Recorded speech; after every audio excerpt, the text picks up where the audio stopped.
Senator Steve Daines was in Great Falls today for a discussion on the state of agriculture in Montana and the coronavirus food assistance program. He and the USDA undersecretary listened to Montanans discuss some of the challenges they have faced during this pandemic. For more on the senator's visit to Great Falls, here's MTN's Matt Holzaffel. Senator Daines and Undersecretary Northey spent their morning listening to farmers, ranchers, and representatives from different organizations across Montana on a variety of topics, including the effectiveness of the Paycheck Protection Program, how the CFAP loans have affected Montana residents so far, and even what a second wave of the program might look like.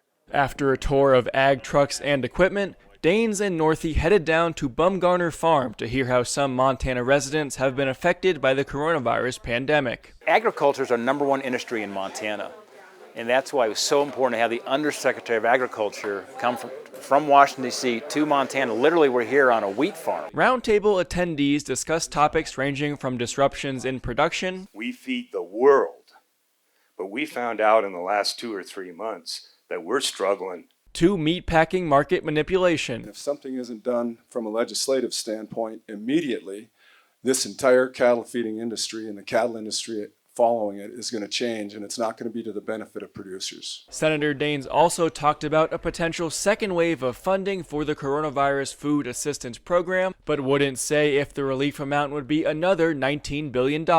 I would anticipate that Congress will look at replenishing that fund, because when that package passed in March, it was based on a set of assumptions that this was going to probably be something that was more short-lived, maybe a few months. The number will be to be determined, but clearly I support putting more funds back into that program, like we did with PPP.